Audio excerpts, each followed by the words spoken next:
if you're logged in and you're interested in this conversation, we get into a little Yankee baseball today. As the game starts at 1, we'll talk a little bit about this Yankee run and actually Yankee and Met run. Tell me where you're from. Tell me who you are and where you're kind of listening from. I like to see your locations and what part of the world, what part of the country. If you're a Yankee fan, Met fan, or a different fan. But I'll tell you, the Yankee situation is very interesting as they creep into first place. And granted, Detroit and Baltimore did help, not two of the better teams. And obviously, at some point, you still got to play the Red Sox, Tampa Bay, Blue Jays. They're going to be very challenging games, along with some of these other teams if you look at the schedule. But some good things happening. How do you feel about your team?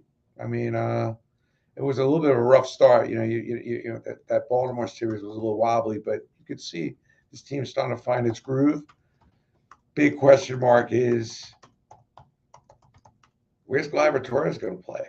Is he going to keep sitting on the bench? I wonder. I mean, what happens with the odd man out here? I think Aaron Boone spelled that out pretty smartly for a guy that really could be starting. What do you deal with that? Is that a chip that maybe helps us, maybe down the road? Can you play three guys that are kind of similar? Judge, Stanton, Gallo, all home run hitters. If you got a cool Yankee collectible, something you have that's a unique, different, love to message me below. Love to see what you got. Some of your favorite Yankee. We're going to give away some free gift cards. We're going to give away some free Yankee collectibles as we're watching as the Yankees play the last game of a set against Baltimore. I've already taken 2 out of 3, and hopefully they'll take the third for the sweep. Build a little cushion before they get back on the road. If you got a cool Yankee collectible, I'd love to see it below. Share your story. Share what you got, how you got it. Love Yankee fans. Love some of the great Yankee collectible fans out there that have done some amazing, amazing projects. There's so much to work with when you talk about Yankee legacy, starting with Babe Ruth, Garrick. I mean, we all the way up to Jeter, Mariano, Thurman, Mattingly, Whitey Ford, Phil Rizzuto, Yogi Berra, Joe DiMaggio, Don Larson's perfect game, David Wells' perfect game, David Cohen's perfect game. And then you get it just into even the closer, Wetland, Goose, Rivera. Got any questions for me? Anything you want to talk about? Yep. Yankee-wise, what's it worth? Please click below. I love hearing from you. Just tell me what part of the world, what city, what state, what block. Obviously, if you're a Brooklyn guy, obviously that weighs very heavily with me because that's the capital of the world, Brooklyn. That's where everything starts, is Brooklyn, New York. I mean, we all know that if you're from Brooklyn, right? Some questions. I got Steve Steiner helping me here, and we're ready to talk a little Yankee baseball. Oh, what's it worth? Richie says, "What's up in Queens? Watching the game." Brandon is working in the ambulance, and different Brandon, and he says, "What's up, Richie? What's up, buddy? Will Yankees make a big move before the trade deadline?" I think they will. I think this. I think they've got some pieces. They've got some good kids in that down below. Just my feeling is this is probably not the team you end up with because I guess it's inevitable that somebody gets hurt and you work out this whole thing that's going on with the infield. But they may have some chips that they may want to use to help them maybe on the starting pitching. I think a lot has to do with how does Severino do? How's he end up playing out? And then some of their starting pitcher. If you get an opportunity to go get one of these big, really good pitchers to get you for that run, which would really be helpful for the Yankees, then you got something. Richie asks, "I have a Moose Skowron autographed 1959 baseball card. Got to meet him at a radio fan fest. I'm from Queens." I love Moose Skowron, and a lot of those guys get kind of underplayed because there's so many big names back then. But what's great is I was doing this video production for Nissan, and I had to get all these great players to do these quick little videos for Nissan's top salespeople. And when I called Mickey to do this video, because one of the top salespeople was a big Mickey fan, the only reason he would do it is if Moose was in the video with him and I had to give him some of the money. That's just the kind of guy Mantle was. It's like, bring my 2 teammates into it and I'll do it. Give them some of my money, let them share on some of the money. It's the kind of teammate that Mickey was. But Moose Skowron was, one of the Yankee greats. But you got to be old school to appreciate that card, and you do need to get the card graded. So definitely send me an image of what that card looks like so I can evaluate the quality of the autograph, and then I can tell you whether it's worth it or not to get the card graded because there's an expense involved there. and you may be better off just enjoying the card as is. You got Noah typing in on Instagram. What's up, Noah? What's up? Thanks for going live and speaking with us, Mr. Steiner. I'm currently a junior studying at SPM at Syracuse. Go Yankees. Hey, listen, everybody knows I wear, everybody knows I bleed orange, and the Falk School, an opportunity to work with, a mega giant like David Falk, who really put everything behind the school to even take this thing even further. I'm the chair of that board, and there's nothing like going to Syracuse, and there's nothing like going to Syracuse Sports Management, because one of the top schools in the country. You can't go to a better sports marketing school than the one at Syracuse. If there's one out there that somebody's listening, please tell me which one that is, because I think Syracuse really is probably at this point number one with their analytics program and some of the other stuff that they're doing. I was just up at Syracuse 2 weeks ago, so hopefully I didn't get a chance to see you, but I'll be back in the classroom a little more regularly in the fall, and hopefully I'll be able to catch up with you. Go Cuse. I'm hoping our basketball team's a lot better too, man. I'm counting on Boeheim to do some recruiting. If you're in New York, Buddy and Jimmy Boeheim are working out like every day. If you're a Cuse fan, you'll see those guys pouncing around. That's cool. And they got the day game. I never understood. I mean, help me understand this, but why do they have these day games at 1 o'clock? Why can't they make the day game at 3 o'clock? I know there used to be a getaway day, but to me, it makes sense on a weekday game. I get at 3 o'clock, so I don't have to take a whole day off of work. I go to the 3 o'clock game, then I'm home for dinner, maybe I don't have to blow off the whole day and night. I don't want to lose a whole day of work. I don't get it. I think those weekday games on getaway days are all on private planes anyway. Make that game at 3 or 4 o'clock, then I go pick my kid up from school, go to the game, and it's great. I see there's a whole bunch of games today at 1 o'clock, and I don't get it. And by the way, if you're a Met fan out there, you're feeling pretty good. Well, you still are, Yankee. It takes a Yankee manager to go in there and make that happen. But Buck's a great manager. So you got a good guy leading the helm, and you obviously got the owner with the deep pockets who's very, very committed to making a splash. This could be one of those years, maybe. It's been a while since we've had some hand-to-hand war, Yankee Mets comparing first base to first base. Like when I was a kid, you compared, Mattingly to Keith, Willie Randolph, to Felix Miliano, whatever it is. You went down the line, who was better, who had the better team, who had the better. This could be one of those years where maybe us hanging out on the street corner in the schoolyard like the old times, where you were just really getting into who had the better team, who was the better player. And certainly the Mets have a lot to talk about. I mean, off to a great start. Love the fight. Love the brawl yesterday. It shows the kind of intensity, passion the Mets have for each other and for the game. This is going to be a really interesting season.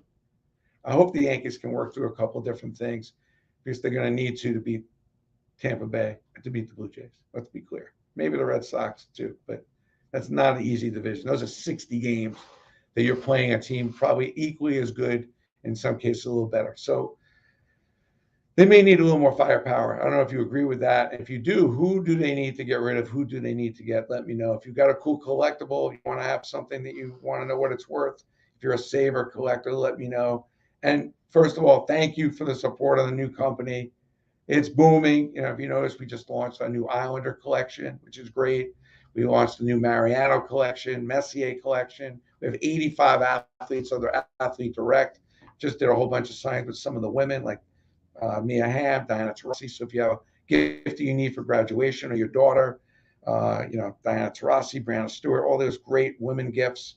So pick up something, support the women, invest in the women. They're worth it.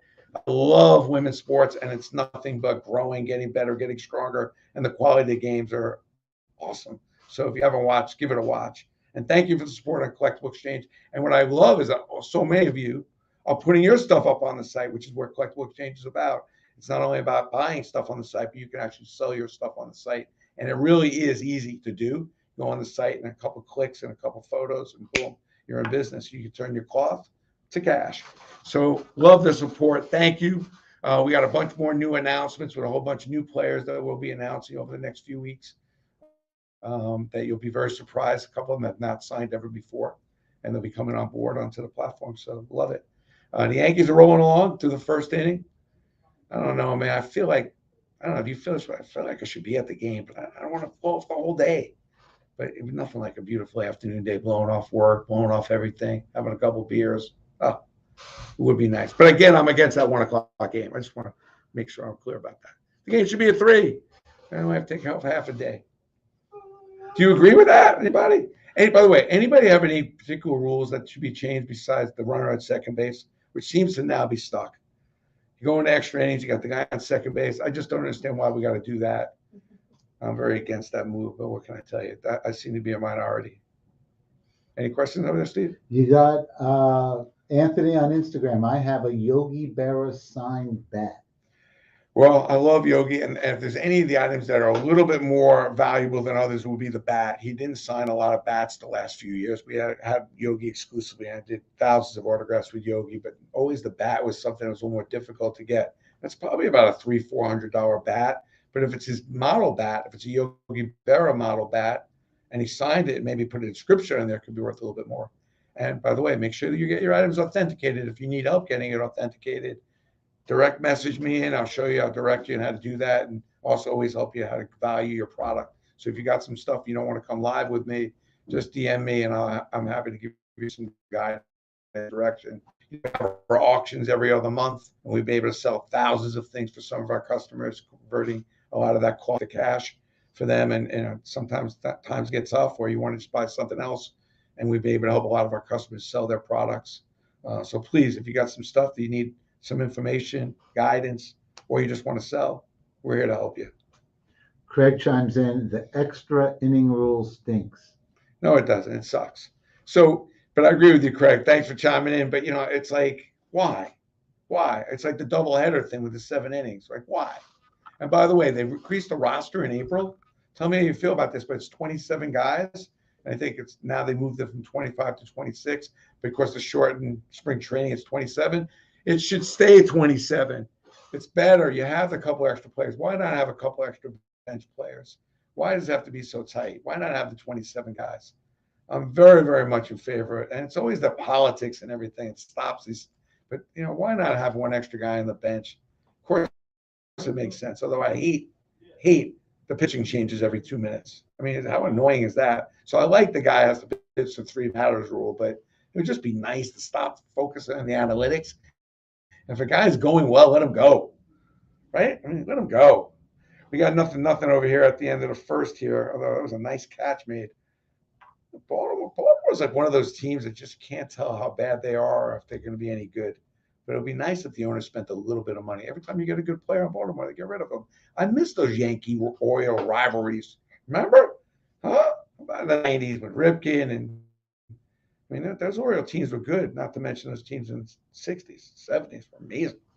Sal says, do away with the 3-batter minimum rule. Yeah, I hear you, but do you want this pitching changes after every batter? I mean, you're sitting in there forever. It's so annoying. But yeah, I hear you. I go back and forth with the 3-batter rule. It does take a little bit away, but I think sometimes the managers get crazy. And, within 1 inning, you got 4 pitchers. It's ridiculous.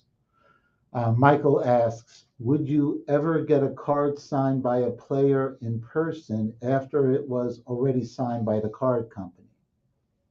Well, assuming you're talking about a facsimile signature, now would you get it hand signed on top of the facsimile? And I would, and I have. I'm a big sign the cards. I've been doing it for years.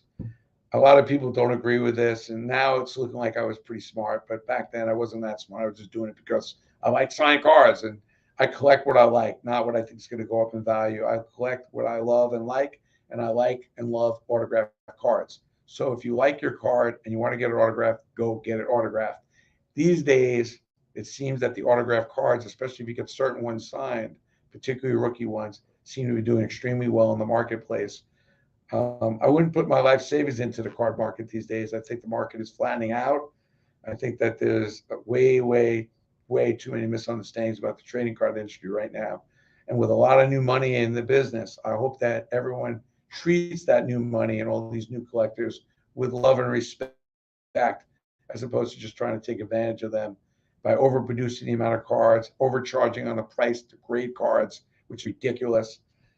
That's my 2 cents on that. Hey, how about Paul O'Neill getting in? Retiring his number, the Warrior, well overdue. Love the Warrior, love Paul. So happy for him to get himself into Monument Park. I think it's well deserved. We all, as Yankee fans, have had many great days and great moments watching Paul play. Do you guys agree? Should Paul be a Hall of Famer? I mean, 5 World Series. He probably could have stuck around even longer. I mean, guy was a great player, great outfielder. Should he be in the Hall? Like, geez, we got to get in the Hall. Steve asks, do you think Maris should be in the Hall, taking into consideration what's happened over the last 20 plus years in the game? Well, not to get too much on a Hall of Fame twist here, but I think, first of all, Pete Rose should be in the Hall. That's number one. I think Thurman Munson should be in the Hall, like tomorrow, like maybe yesterday. And yeah, I mean, you could make an argument about Roger Maris somehow figuring out how to put him in. He was such a, I mean, what a dominant figure back then. Great guy. His career a little too short and maybe doesn't quite match up on some of the numbers, but he is definitely a borderline compared to some of the guys that are getting in these days. Put Thurman in. Definitely put Pete Rose in. It's enough already. Put him in. We all know what he was and what he is. And compared to all the other shenanigans and craziness that's going on in sports, I think we could slide Pete in. And without a doubt, you got to put the Yankee captain in Thurman Munson. Still one of the great catchers of all time. I mean, just didn't play long enough. But who is the greatest catcher of all time? Probably Johnny Bench as a Yogi. I mean, who is the greatest catcher of all time? Not that many catchers in the Hall of Fame, but I'll tell you right now, I know Red Sox fans are going to love it, but I'm taking Thurman Munson over Carlton Fisk. I'm taking Thurman Munson over Gary Carter. And I love Gary Carter, but I'm taking Thurman Munson over him. Make no mistake. I'm definitely taking Thurman Munson. Met fans, just chill over Mike Piazza. No question.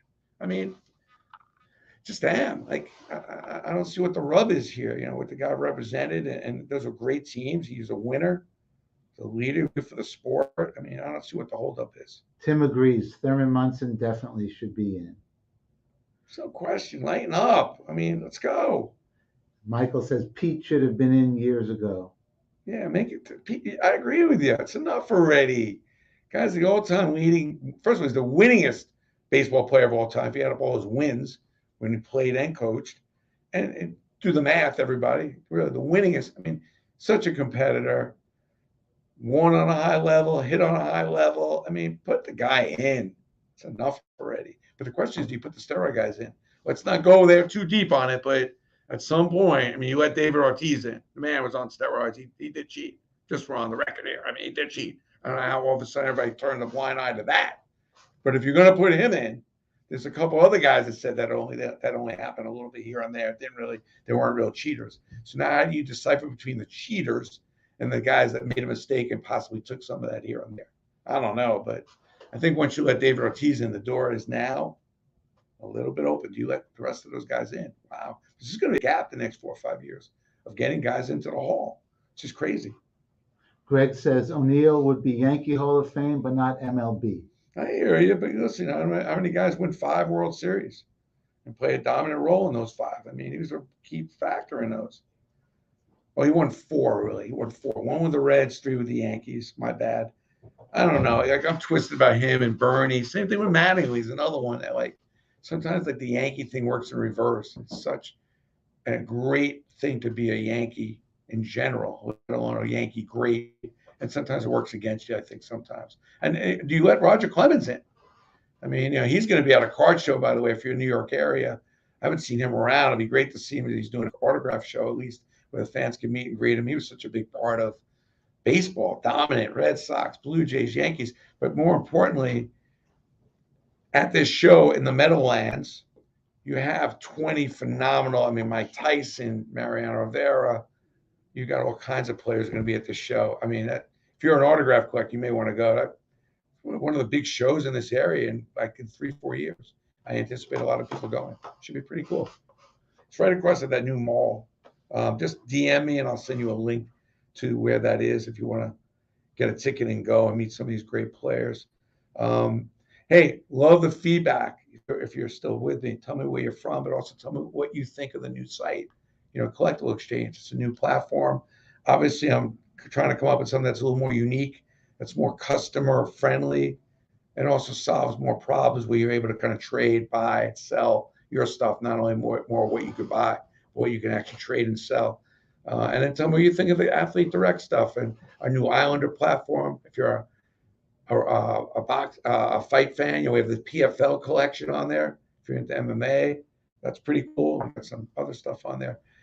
Indy 500, have a whole new line of product for Indy 500. And obviously, we got all kinds of Syracuse, UConn. I mentioned the women. Tell me what you think. Love the feedback, and we'll be hopefully giving away some gift cards and some prizes to some people that asked the best questions. Any other questions, Steve? Yeah, we got from Instagram. I think it should be back to 40-man roster in September, so the young guys could get their chance up in the big. But here's the problem with the 40-man roster thing. Like, then you bring the 40, and then you're switching pitchers every 2 minutes, and then all of a sudden it becomes like an 8-hour game, and then you're running these guys. I said that's the problem. Like, just go with the 27 all year round, and then add in 3 more players to get it to 30. That's fairer. But when you get to the 40-man roster, like, I don't see that as being the answer, because if you're a team that's not in contention, now you're playing all these kids. It becomes an unfair competitive game, and that's not the answer. I say get more players regularly on the everyday roster, at least 27, maybe even 28. Greg says, love the UConn women's stuff. Great collection. I mean, how cool is that? Huh? I mean, people don't realize, like, we're living in an age, if you go back and think about, the beginning of the NBA, Chamberlain, Havlicek, Russell, Jabbar, we're living that with women's basketball with Taurasi, Stewart. I mean, there's some great, great players that are at the tail end of their careers that you get an opportunity to watch and at least observe, which is at one time, 10, 15 years from now, this will be the golden era of women's sports. When you look at Pony, Carly Lloyd, I mean, these are great women's soccer players that a lot of our kids are looking up to, that are going to be legends and a lot of legacy down the road. So take a look at the women's collection. Let me know what you think. I'm a big fan of it, and something, it's worth investing. It's worth doing, and I'm really happy. The women have been amazing to work with. I love it, and it's unique, it's different, and it's the stuff that you want to put up in your daughter's room. It's the stuff that I want to also put up around the office, instead of just having a bunch of Kobe, Michael, Jordan, Jeter. Why not mix it up and have the women great there as well? Michael has an interesting comment. The framing people you had at Steiner were amazing. And I'm here, baby. We're framing here like crazy. Matter of fact, the framing part of our business is probably one of the parts of our business. We have some of the great framers that were at Steiner with me for years and years. They're now here at Collectible Exchange. We're doing great framing. If you go on the site, you'll see it. You want to send stuff in and frame it, you can. We take the framing pretty seriously. From Instagram, do you see any current Mets or Yankees in the Hall of Fame? Of course, 100%. Well, the Mets, I don't know. I mean, it just seems like every time I get really bullish on a Met, it seems like next thing they know, they're in the hospital. So I'm going to have to delay that answer for a year. I got to see a healthy team and see what this team could do. On the Yankee front, it's interesting. Like, the home runs are going to start adding up for a Stanton. They're going to start adding up for a Judge. We really got to see these next 2 years. Judge's career, can he stay healthy and maintain, particularly what he did last year? And, Cole, Cole has got a lot of history behind him. Can he be that guy that takes the Yankees over the hump? This definitely would take him in. If you're a Met fan, you're worrying about DeGrom. I hear you. I understand that, but still, can you stay healthy long enough? Can you get there? Matt Scherzer, by the way. All right. Matt Scherzer, we're going to put in the Hall. No question. The guy's a lock for the Hall. But trust me, if he doesn't win big with the Mets, he's not going in as a Met. So let's be clear. There's getting in the Hall and then going in under your team name. Alonso, if you're a Met fan out there, see you chiming in. Keep coming. Love Alonso. Love his attitude. Love him as a teammate. And I love him as a cornerstone of this Met team. But you still got to get to a little bit of a higher level. Same thing with Lindor. You got to get to a higher level. You don't get there just because you got a lot of money and because you look like you have a pretty good team. You got to put the numbers up. And if you look at Lindor's numbers last year, that's not making me feel very Hall of Fame-like. But Scherzer, that's a Hall of Famer. Is he going as a Met? I don't know. Very questionable. We got a question from Instagram. What are your thoughts on the proposed rule of allowing pitchers only 2 pickoffs per game? No, can't do that. That's just going to ruin the game. But I don't see the pickoffs excessive at this point anymore. But when you get into these big games, you got that fast runner, that becomes a real good cat and mouse game. That's a big part of the game. I don't want to change it. But I would like to change is the whole shift thing. The shift thing, they should just outlaw and not allow. It's ridiculous. If you want to put 4 players in the outfield, maybe, but not moving everybody on one side. The question is like, and by the way, I think I talked about this at the beginning when we were talking. It's like you have Stanton, you have Judge, now you have Gallo, 3 players that are, to me, very much the same from a hitting standpoint. You're committed to Stanton. I'd move on from the rest. I mean, I'm just saying it on the record. You got Stanton, great player. Now he's comfortable. First of all, he's got the coolest cleats, by the way. If you get an opportunity, man's got some style on his kicks. I was loving his cleats, man. I wish I could yell out, man. I want to sell those, or I definitely want to keep them. They were really cool. But listen, Stanton's comfortable. That's the one thing. Like coming to New York, he was comfortable down in Miami, did well. Struggled a little here at the beginning, but he looks very comfortable. Last year, he had a great year. He looks comfortable this year. Looks like he found his way in New York, and I think he's comfortable now being a Yankee. Now you got this Judge controversy, whether he's going to stay or go. To me, you have Stanton, and now even you have a Gallo. I'm not sure you need to go pay $300 million to Judge, and I'm not sure the Yankees feel that way either. But I can't speak for them. They don't give me that kind of title or money. But I trust Brian Cashman. For all those of you out there, I think he's one of the great general managers of all time. Love him, and he'll figure it out, and he'll figure out what's best. Do I miss who? Sanchez and Urshela. Do you think the team would be better off? I've been following. Urshela's doing really well in Minnesota. If you take a look, he's hitting like 280, 290, getting hits every day, and then Sanchez is being Sanchez, which is a problem. So I don't know what's going to go on with him. I don't know. Maybe it just didn't work out because you talk to people, 7, 8 years ago, and they were just talking about Greg Bird and they were talking about Sanchez, the 2 main amazing prospects. And we had that one great year with Sanchez, and just nothing has happened since, which is crazy. But Urshela is like a rare product that I'm not sure exactly what the thinking was there, but obviously they had room to get rid of him. But he is a great fielder, and he's turning out to be a pretty consistent hitter. So it's crazy, how things happen. You don't always know all the insights of how things and why things happen. Urshela was a little bit of a question mark to me because I liked him at third. But in order to get rid of Donaldson and get some of the things they needed, I mean, I think they want to get rid of Donaldson. We want to get rid of Sanchez, and sometimes you got to kind of trade that kind of stuff in order to get yourself cleared up, and that's probably what happened. What do you got? Let's go, New York. Let's go. I'm from up in Maine. It's tough being a Yankees fan up here. What do you make of King's performance in the bullpen so far this season? I love it. He's playing great. First of all, it's not tough being a Yankee fan anywhere. Be confused. All right. This is everyone else. And that's spoken like a true New Yorker and a Brooklynite. But listen, they're pretty good up there in Boston. So, give those Red Sox and Celtics and Bruins and Patriots. I know there's been enough winning up in the Massachusetts area. But, give them the love and respect they deserve. And even though the amount of winning they've done, you can still be a Yankee fan up there and be more than fine. What's your least favorite Yankee player ever? Oh boy, how much time do we have? Nah, I love my Yankees, and I don't have that many, Yankees that I really don't like. I'll tell you another Yankee that doesn't get the love and respect. Sparky Lyle, MVP, and you trade him, and also just amazing relief pitcher, doesn't get the love, doesn't get the respect. And another Yankee that kind of came and went, and we should have gotten him way before. And we would have saved all that aggravation when he went to Boston was Johnny Damon, another great Yankee that doesn't get a lot of credit.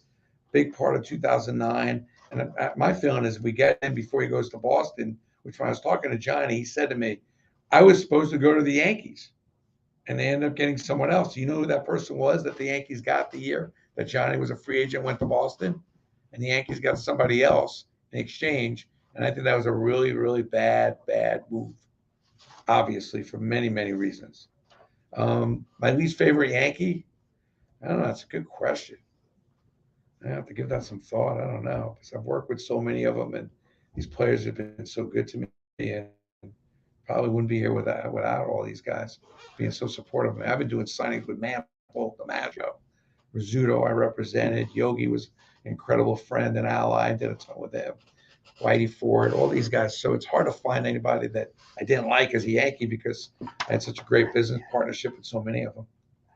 Even David Wells, we made up, and he became an ally. It was great. 3-on-3 hoops. I get to choose 2 WNBA players to play with. No question. I take Stewie. No, first of all, if I had the first pick and I was starting a WNBA team, I would take Stewie. Diana Taurasi, Sue Bird, and there's a whole bunch of other players. I'm sorry. I got to take Stewie. She's going to rebound. She's going to score. She's going to play defend. She's going to make up for all my inefficiencies and ineffectiveness. And you got to respect a woman who can do that. Stewie is the best player, though, I think, in the world. And she has all the winning and game to prove it. Now, as my other person I'm going to play 3-on-3 with, I probably would take Diana just because I want to play with somebody who's going to be super competitive, that's going to want to win, and it's got a game to match her level of focus and intensity. So I'm taking Diana and Stewie, although there are some other really good players, but those are the two that I would take. So I got to take my favorite player. That'd be Diana. So, question, thoughts on Yankees retiring too many numbers? Well, it's a problem. The question is, do you start an internal Hall of Fame, kind of a Ring of Honor, as opposed to keep retiring all these numbers? Because you can make an argument there's a few other numbers that they should retire. You can easily make that argument. Do you retire Tino's number? Do you retire even a Dave Righetti? Do you retire Willie Randolph number? I don't know. I just feel like maybe you start a Yankee Ring of Honor. See, the Mets don't have this problem. I think they have like 3 guys retired. Is it Seaver, Carter, and Piazza, right?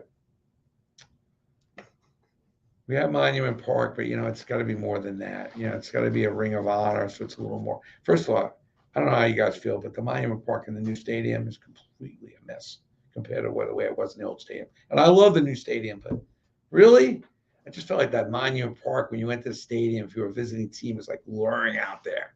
All these greats were kind of overlooking the game, and now it's kind of hidden in a way. So, but yeah, I mean, I like the retired numbers, but I don't know. A little weird. Same thing like with UConn. UConn doesn't retire any numbers. They wouldn't have any numbers, the women's team. Lord knows the Celtics got a lot of. It's hard to get a number on that Celtic team. Lou asks 78 Yankees or 98 Yankees?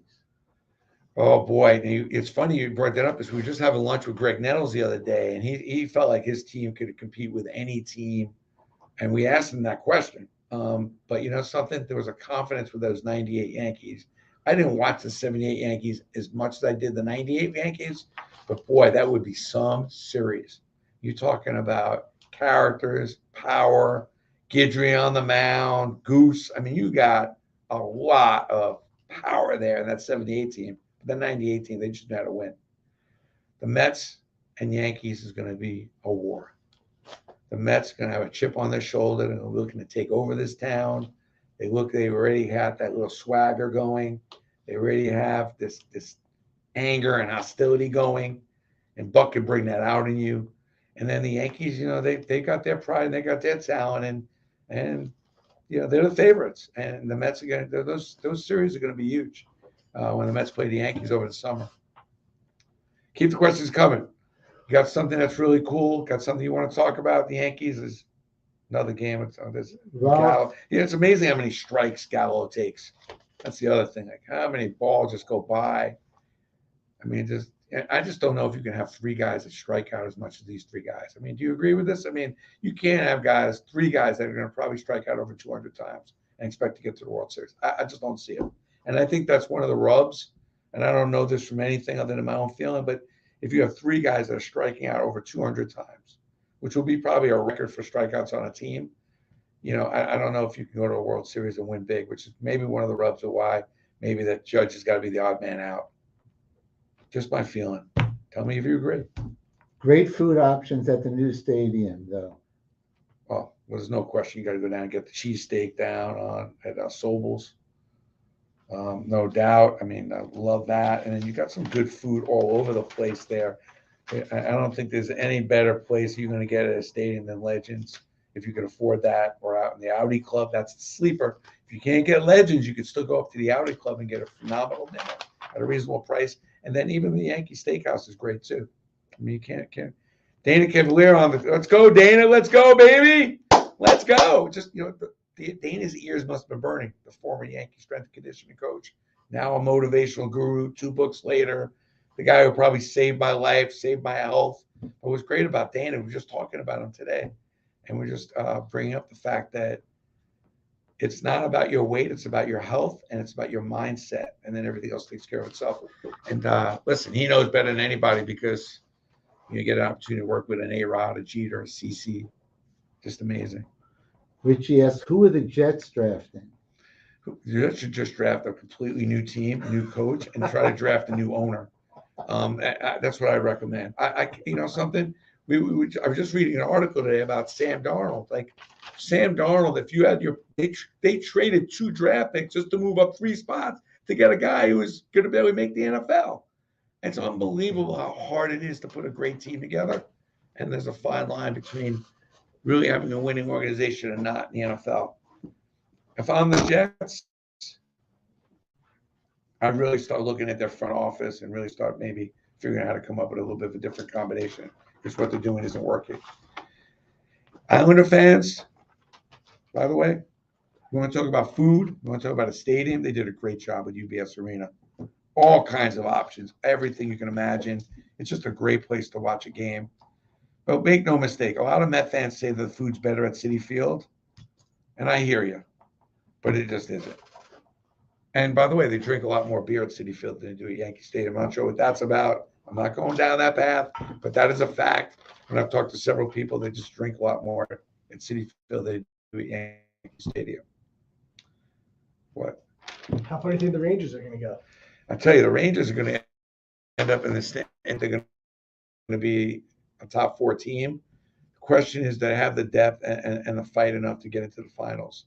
I'm not sure they do, but they really look good. They finish games strong. They're extremely well coached. They're extremely even, and you better play 60 minutes if you're going to beat that team.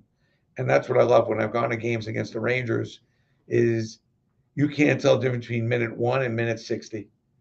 They're going to dogfight you and gangster you for 60 straight minutes. And if you have a lapse, they're going to take advantage of it.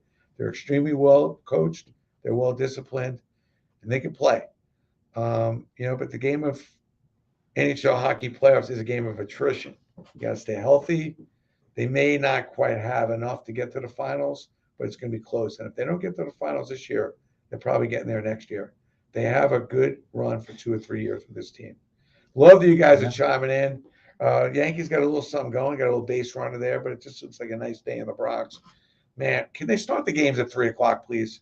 Really, so a guy like me can go. I mean, 1 o'clock's too early. Monty asks. Monty, that's old school, baby. What's up? Who was the worst stoner, the Mets, the Knicks, or the Jets? First of all, don't drag me into that crap because I'm a Dolan fan. I know you don't like that, but listen, Dolan bought MSG Network, the Rangers, and Knicks for $1 billion. People going crazy in '94. Things worth $10 billion, and he has made a few shekels along the way. Well, all that proves with Dolan is it's not easy to win in this town or in any of these leagues. But nobody has worked hard and died trying to win more than him. So I have no problem with Dolan. And I love the Knicks to be better. Believe me, I love these. But it's hard. It's hard. And there are a lot of other teams in the NBA that have done a lot worse over the last 15 years than the Knicks. So it's not like Dolan's been cheap by any stretch or anything else. It's really hard to win in the NBA. So I'm a Dolan fan. I just want you go to the Garden, it's popping. He put a beautiful building together, didn't charge taxpayers anything. He's done a lot of cool things. Radio City, Beacon Theater. I mean, I'm a Dolan fan. You get in business. The name of the game is to make money. He's done a great job at that too. But on the Jet end of things, well, shame on them. They should be better. They should have been able to figure out how to be better. And it's hard to be a Jet fan. There's just not a lot of faith, not a lot of hope, and not a lot of winning. Sorry, I don't even understand why their practice facility is so far away. Little things like that. Like, you don't think it's a big deal, but Why are you practicing an hour away from where you play your games? That messes up the players. So I'm just all these little things with the Jets I don't get, and I think the Jets and Giants are. I mean, something's just not right in both of those organizations because I've not seen the Giants, who have a great organization, go through such a struggle as they have over the last 10 years. It really makes you scratch your head. And that's another organization where, there's nothing that those owners wouldn't do to win. They're a class act. They take their brand, take their team very seriously. But boy, they have struggled. So it just shows you it's like even when you got all the right intent and right things together, it's not easy to win. And having worked with a lot of these teams, I don't get down on teams that don't win. I just get down on teams that don't try to win, that don't at least put certain things in place to win. And you can't blame the Giants for they've tried to do a lot of different things to win. It hasn't quite worked out. So eventually it will work out for them. And they still have won 4 Super Bowls. So there's a lot to still sit back on and remember those good old days. With the Jets, though, it's just hard to be a Jet fan. I mean, it's just not a lot of great moments, not a lot of great teams, and nothing seems to really feel right. What do you think of New York soccer team? I mean, I'd like to see the NYFC get their own stadium, first of all. I think it's weird to play at Yankee Stadium. I think the Yankees would probably agree, although it's not bad playing the Yankee Stadium, anything. I mean, just going to Yankee Stadium is amazing, just let alone whether it's a soccer game or anything for that matter. But I think it'd be nice to get a little more intimate and get a small arena, which I think they're working on that. But hey, they won, and it's a competitive league, the MLS. I mean, who would have thunk that an organization, that team now is worth $100 million to buy into that league? And you got some competitive teams. Those teams out in Seattle, Portland. Those are really good teams. So it's not easy to win a championship, and they did. So I'm not a huge soccer fan, but good for them. And we probably should give them a little more love and respect. And if you can make it out to the stadium, it's pretty cool. Watching a soccer game, watching anything in Yankee Stadium is pretty cool. Tell me where you're from. If you got any kind of collectibles, anything you're saving, love to hear it, see it. See if I can help you sell it, or at least tell you what it's worth, or give you some valuation and give you some direction on what to do with your collectibles. If you're a big Yankee fan, we're going to be everything Yankees. We just put a whole bunch of stuff. If you go on the site, you'll see Stadium Authentic, over 300 Yankee Stadium SKUs on there, apparel, sweatshirts, all kinds of collectibles. Go give it a look on the site. It's pretty cool. Larry asks, will you be offering more wrestling items? Do you work with any organizations or wrestlers directly? We have it. We need to. We need. If you're wrestling fans out there, and you have wrestling collectibles, please put them up on the site. We want more wrestling items. We do some work with the WWE, but we're looking for more wrestling. We'd love to work with more wrestlers. So hopefully we'll be able to do more of that. So we know wrestling is big, huge. Take a couple more questions, then gonna move on with the day. Don't you think you should move these games to 3:00? Have I mentioned that? Like they gotta move the games to 3:00. Why one? It's not even fair to the players. They played last night, got home at 1 a.m, they come right back. The game could easily be at 3. You still got a getaway day, for God's sakes. Ridiculous. Chris, By the way, just name Yankee Stadium Delta Stadium. All right, the sign's bigger than the Yankees. For God's sakes, I mean, I like Delta. That's my preferred airline, so good for them. But that sign's huge. You go to the stadium. How big is that Delta sign? Like, just call it Delta Stadium. Chris asked, where should the next outdoor hockey game in the New Jersey, New York area be held at? It's a great question. It'd be nice to have a hockey game played at the Meadowlands. That would be really cool, don't you think? I don't think it's going to happen because you get in the middle of football, but they can probably figure it out. Why not? Let's get that game going in the Meadowlands. I mean, the game at the stadium was great. I love that game there. And I think they had a game at Citi Field, if I'm not mistaken. But I mean, I think our Citi Field is perfect for an outdoor game. They should probably have one every year, and the Rangers should play the Islanders every year in a yearly classic. I don't think we need to have a whole league, blah, blah, blah. Like, you can have a game in Wrigley Field every year. You can have a game in either Yankee Stadium or Citi Field up at Fenway. That should just be a no-brainer. We don't need a whole lot of hoopla. Just let the New York fans go in there and thrive and drive on the rivalry. It's not complicated. Scott wants to know, how much can I get for a Mickey Mantle autographed $1 bill? Love that, man. I'd like to see a picture of that and see the quality of the autograph. People love the oddball Mickey Mantle stuff. I assume he didn't write a description on there, but if it's just a single signed dollar bill, it's probably worth at least $300 or $400, I would imagine. Brandon says he should be played at another Brandon Steiner Stadium. Yeah. You don't want to play in my stadium. It only holds like 15 people. Yeah, it's probably not going to work. Love that you guys joined me. Thank you for the support on the new platform. We'll try to do it again. Love to maybe do this before a basketball game. I mean, how crazy is the basketball? I don't know if I'm loving the NBA playoffs. Tell me if you like the NBA playoffs or don't like them. Like, I'm having a lot of issues with this. Like, I may need to go get therapy on this because there are days when I just can't get enough of the NBA, and there are days like I don't know what I'm watching. And by the way, why are these first couple rounds 7 games? It should be best of 5. 2 in one arena, 2 in the other. Team with a better record gets the 5th game. Let's move on. Now you get to the 2 later rounds, maybe they'll go 7. The first 2 rounds just be best of 5. Just call it a day. I don't need to be 7 games of some of this crap. I mean, and it's just like the same thing. It's the pick and pop, drive to the middle, kick it out to the guy in the corner. It's just enough. Just not enough unique, fun basketball for me. Not enough the unpredictable stuff. Maybe eventually it's going to happen, but I don't know. This round has been like really, really hard to watch. The playing games were fun, and some of the first round stuff was fun, but like, I don't know, that Nets Celtics series was like depressing. I mean, oh God, I don't know. It's like I love it, but then I don't love it. They got to get rid of the 3-point shot in the corner. They should just cut that off. Anybody agree with that? Like, I mean, and then the other thing is like, move the 3-point line out a little bit, maybe. It's just too easy to shoot a 3.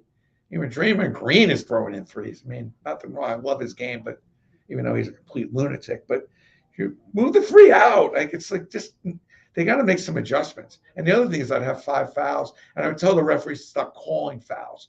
Like, I mean, 3, you don't have to keep blowing the whistle. The referees have a huge impact on the game, and it's very annoying. And I got to tell you, it's very difficult. I'm not even down on the referees. I think it's impossible to referee an NBA playoff game, the physicality, the amount of fouls. I'm like, let them play. All right, he tipped your hand. Okay. Every 3-point shot, they're flipping, flopping, the drama going on. I don't know. It's like, it's weird. I can't tell what's real and not real when I'm watching an NBA game. Who's getting fouled, who's making believe they're getting fouled. It's kind of ruining the game a little bit. Hard to watch. You agree? I mean, is it me Brandon says, let them play. Enough fouls away from the ball. Oh, God. I mean, so many just ticky-tacky little fouls. I mean, last night, I mean, it was ridiculous. A ticky-tack foul on the guy from Denver, the Jovic. I mean, really? His 5th foul was like a ticky-tacky little, and that changes the game. I mean, that's a huge call. Like, and it was bullshit. Like, you really have to make that call.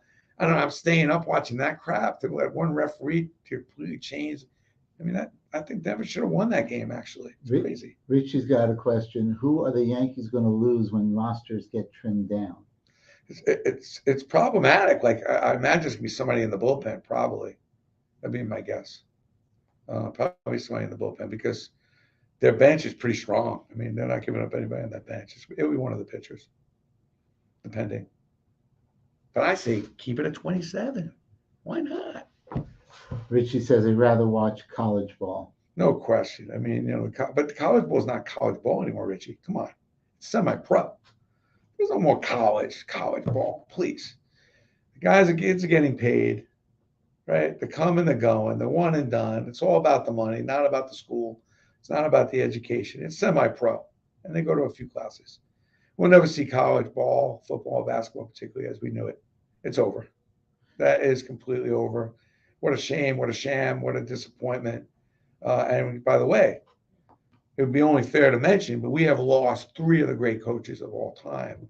You know, to lose a Jay Wright, Roy Williams, Coach K in a matter of a couple of years, I mean, those are 3 legends that ain't coming back.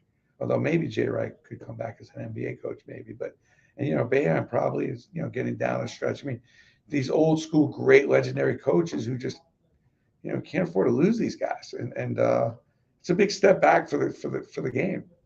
I don't think there's any more such thing as, and I like college ball or semi-pro ball, but it'll never be the way it was. You're going to see players coming, going. The transfer portal is ridiculous.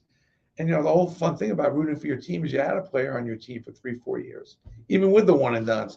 Now all these kids are leaving. You look at them the wrong way. Denise asks, how much is an autographed, non-authenticated Derek Jeter jersey worth? Well, you got to get it authenticated. Unfortunately, if you didn't get it from Steiner, but those jerseys are selling around $1,200 now, generally speaking. So on a jersey like that, you spend the $50 to get it authenticated from a company, and depending on which jersey, if it's an authentic or a replica, and the quality of the autograph, it goes anywhere from $1,000 to $1,500 for just a single signed jersey. Pretty good investment because most of those people bought that at $400 or $500. Dave says, games are on too late. Why can't all games start earlier? Because they got to get the early games on. You got to have them all on. I think you go back into the rotating. Same thing with the NFL. Like, why do the games start at 1:00 and then you have all these games at 1? Why not start the games at 11:30, 12:30, 1:30, and rotate them and stagger them so we can watch a lot more of the end of a lot more of these games? It's the same thing with the NBA. Like, you don't have to start them at 11. They're starting at 7, at 10, 11. You can start the games at 10 or at 9 and let there be a little bit of a carryover. I don't know. I mean, I'm not in charge of scheduling, but that to me makes sense. I particularly on the NFL thing, like, why all the games have to start at 1 and at 4? Now they have a couple of games that start at 4:30, which is smart. But why can't a couple of games start at 12? Why can't a couple of games start at 3:30 and have a bunch of different things going on? Ryan says, NBA playoffs only. I don't like the regular season. Yeah, I mean, the regular season's a waste. You watch 3 quarters and then it gets to the 4th quarter. But even the playoffs have been a little bit watered down, disappointing a little bit. But we're seeing some young stars. You get to watch a J.A. Moran. It's amazing. We're watching a Pelicans team that whoever would have thunk, they're going to be tough to reckon with. They got draft picks. They got a lot of good players. It's nice to see some of the teams outside of the LA Celtics and some of the typical teams do well, which is nice. It would be nice if the Knicks can figure out how to play well. And it's shocking to see what the Nets did these last 2 years and come away with nothing. Although I'm completely happy because I don't believe that they should gang up and you should get these 3 superstars playing together because they figure out how to scheme and scam the system. So I'm happy that the net thing blew up. I'm ecstatic. I'm not going to lie. Good. You guys want to cheat the system. Just like when I go to the schoolyard and the 3 best players get together, they have it schemed up. And then they stay on the court all day when we were kids. We hated that.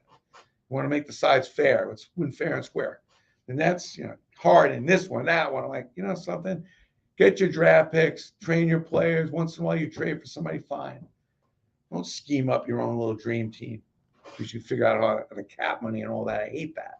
I hated LeBron when he did it down in Miami. I still hate Miami. I don't even consider them a championship team with those guys. And I hate what the Nets did. I hate that too. On the other end of the spectrum, thoughts on St. Peter's run this year? I'll tell you about St. Peter's run. I've gone to a lot of Iona games this year with Rick Pitino. Like, if you're in New York and you get an opportunity, like, you got to go to an Iona game. You watch if not one of the greatest coaches of all time, in-game coaches, Rick Pitino. It's unbelievable.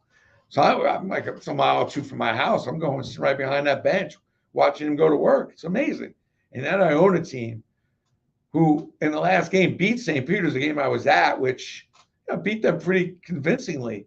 My feeling is if Iona beats St. Peter's in the tournament, before he went to the NCAA, the MAC tournament, I think Iona gets on that run. I think they were both really good teams, and I think people underestimate that division. And I hate that about the NCAA because I think Iona should have been in the tournament, even though they lost to St. Peter's.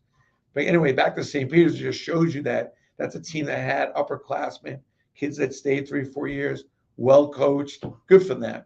Happy for them. Love those guys. Got to see them at the stadium. They were getting honored at Yankee Stadium. They were still enjoying the fruits of their wins. But I just want to say that there's a couple other teams in that conference that were easily as good. And I don't think it was much of this huge, underdog thing that they had going. They were a good team, and there were good teams in that conference.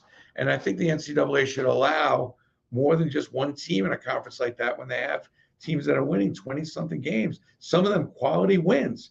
I think it's bullshit. I think it was unfair to not put Iona in as a 16 or a 15 or a play-in game. And you give the same old big teams that weren't even that good, you give them the right to get into the tournament. So that was my 2 cents. Love, if you're around next year, and hopefully Pitino stays around, because you never know. Definitely get your. They were selling out. definitely go see Rick Pitino coach. I mean, it's these guys are not gonna be around forever, man. I mean, you got to take advantage. These are not just guy with a whistle. I mean, these are legends. I get to watch every Syracuse game I can, say whatever you want, but Coach Boeheim is a living legend, man. He's one of the greatest coaches of all time. I'm going to watch him coach a game as many times as often as I can. I don't know how long he's going to coach for. Hopefully it's a long, long time. And knowing the way he's going, he'll probably coach to 90, 95, which gives him another 15 years of eligibility. So wouldn't doubt it. If anybody could do it, he coached to 90. You never know. Couple more. We're going to roll. Yankees don't have anything going. I think it's 2-0 Baltimore, by the way. I don't know. It's just sweet. These guys are ready to get them the hell out of the Bronx. Dave has a Mickey, Duke, and Mays autograph picture, all three together. Authenticated is the key because there were some fraudulence back there with the triple sign. I guess the big question is, who is the best Centerfield of all time? I was doing a show this morning on a radio show, and somebody had mentioned that Willie Mays stopped off at this Little League convention, back when he was playing. I'm like, Willie Mays dropped off your Little League dinner? I mean, it's unbelievable. I think like Willie Mays is probably the greatest center fielder of all time. But then you make an argument: was it Joe D? Was it Ken Griffey Jr.? I mean, who is the greatest center fielder of all time? I think it's got to be Mays. So when you look at that, the Willie, Mickey, and the Duke picture, you got to make sure that gets authenticated because there were a lot of fraudulence back then that got done in the 90s of those three guys. But assuming it's authenticated, you probably have $1,000 poster. I would DM me the photo. I can tell you if it was one of the ones that was not a good photo. That was, unfortunately, a lot of bad ones with one or two photos that I'm pretty aware of. But those three photos, unfortunately, like you got to be over 60 years old to appreciate what you just had there, Willie, Mickey, and the Duke. If you're not 60, you don't really that familiar with those three guys. You ask your kids who's 20, 30 years old who Willie, Mickey, and the Duke are, they don't even know. It's freaking scary. It's actually a bummer. Jesus. Put that information in my typewriter and then make a payphone call on it and tell people that it's not fair. And you put all that together, you see what you get. 0.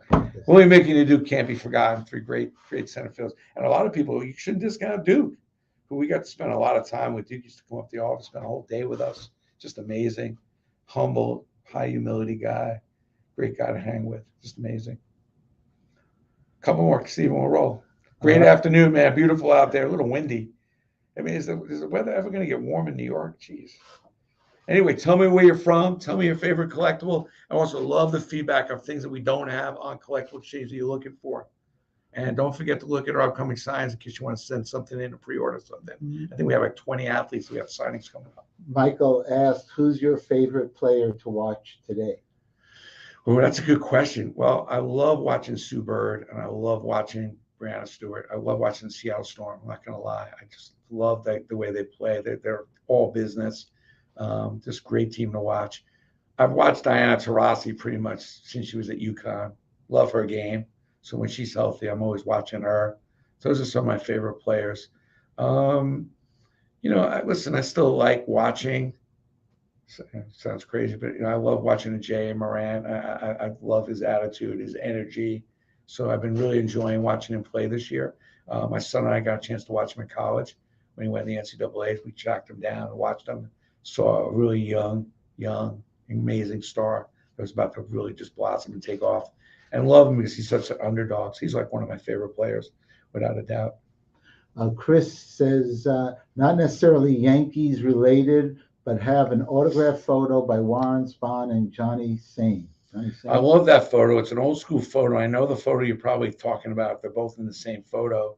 Definitely DM me a copy of that photo. But yeah, the problem with that photo is finding somebody who knows who those guys are and can enjoy the legacy of those two guys. I mean, those are two great baseball players.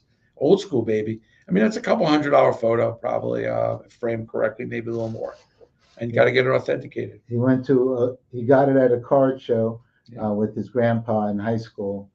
Met both of those guys and loved the stories my grandpa told me about them. Just amazing. I mean, some of the stories, even Bob Fell, like another undervalued. I mean, Bob Fell, look it up, pitched more one-hitters than anybody ever pitched. I mean, went to the war, went to service. I mean, the guy was unbelievable. Probably in the top 10 greatest pitchers of all time. and doesn't get the props and love and respect for it. Because I mean, look at the amount of no hitters, but look at the 1 and 2 hitters that he pitched. And those are days when that guy's pitched 8, 9 innings regularly. Guy was amazing. You know, guys like him, Seaver. I mean, the best pitcher I ever saw in modern day. I mean, I'll tell you, it's Pedro Martinez. I never see anybody with the command, the dominance, and just having, you know, he very Mariano Rivera-like, but as a starting pitcher. I mean, so I take Pedro and Mariano into a game and not have to worry about having any other pitchers. I just let Pedro pitch 7 or 8, let Mariano pitch the last 3, and probably going to get myself maybe a shutout. Maybe you get 1 run from us. But Pedro it wasn't even whether he was going to throw a strike, or whether exactly his accuracy and his ability to put the ball in so many different places. And most of the time, hopefully it wasn't to hit you on the wrist or hit you somewhere, because if you pissed him off, he would do that and had no qualm about letting you get on base to teach you a lesson. He had that kind of accuracy and that kind of just incredible stuff. And Chris asked, am I the only one that gets nervous when Chapman comes into pitch? No, you're not the only one that gets nervous. I mean, I think Chapman's extremely nervous. I think he's nervous at this point. He hasn't really been the same since he came back. And, you know, you got to be more than a pitcher. You got to be more than a thrower. You know, I think Nolan Ryan proved that point. You know, Nolan Ryan used to throw just like Chapman, and then he learned how to pitch it, and he became a great pitcher along with a great thrower. And I think Chapman got away with being a great thrower. But, you know, a lot of people throw in the high 90s and 100, and a lot of people catch up to his stuff. And then he's got the control problem. He's a big sweater. You can see he sweats a lot. So that's a problem. And I don't know. I don't know enough about all the stuff that goes on. I mean, obviously he's a great talent, but it's definitely problematic. And I think that situation needs to get straightened out if the Yankees are going to get themselves into October. I don't think you can. I don't think you get away with it without having a dominant Chapman. Hopefully that works out. Richie says, should they trade Glaber later in the year for an arm? Well, it certainly looks like it appears to that be a possibility. I know they're not ecstatic with the year he had, but he definitely, listen, I like Glaber. I mean, I think he's a really, really good dude, competitive, hardworking guy. When we got a chance to work with him, he was amazing. And you could see his competitive spirit and his work ethic. You know, this is not a lazy guy, at least from my view. Now, I don't know what goes on internally at the Yankees, but he seems like right now a little bit of the odd man out. But, you know, that could change in a heartbeat. And then you got Andrew Hart, too. It's another guy. Where's he? So there's another guy who was an odd man out that's a talent, that was a really good hitter, and all of a sudden he seems to have not been able to find his way back on the field. So you got to feel like one of those two guys could be a chip that maybe helps the Yankees over the summer, if need be, get something. It's possible. He may not be a Yankee for long, or maybe the Yankees stay with that extra cushion in case, you know, somebody gets hurt. They need a little extra. Matt said, Brandon, just wanted to say saw the show at Ridgefield Playhouse with Mo. It was outstanding. Well done. I won the bid for the Paul O'Neill helmet. It's great. Got it almost immediately. I tell you, man, I carried that show. There's no question. I mean, it's amazing what I had to do when, you know, I got Mariano on stage. I mean, just carrying him for, you know, almost over an hour. It's a load. And the guy's unbelievable. I mean, how great is Mariano Rivera? As a pitcher, as a person, the drive for his foundation and all the work he does to help kids and youth in this country, and the stuff he's doing with his learning center. And it's not easy to get him to do those things. Like, you know, he doesn't have things like, oh, let's go do this. Like, you know, his schedule is crazy. And I've been working with him for over 25 years. I've never seen him more popular and busier. I mean, it's just outstanding job on his part to not forget the fan and do those little things like we did at Ridgefield, and every now and then do those smaller things, which don't always, you know, not always the most fun necessarily for him to travel and go do just a nice intimate Q&A in an auditorium. But, you know, he was great. He was just so good that night, and it was really just an honor and pleasure to be with him and listen to his stories. I mean, he's just such a great storyteller. Matt, tell me what you loved about that night, man. Let me know if there's something that's at home I want to tell Mariano. But his storytelling and his just personality has just gone to an incredibly high level. He's just amazing. Just amazing. Chris says Mariano's my favorite Yankee. Larry asked, All right, stop sucking up, Chris. All right, your Do you- favorite Yankee, do please. you have a favorite autographed item in your collection? And if so, what is it? I don't anymore. I've been selling and I've been dismantling my collection. You've been seeing it on auctions and stuff on the site where we've been selling it. That's what my site is all about. And I feel like I've sold quite a bit of it just because I feel like I've had incredible joy to let other people enjoy this stuff.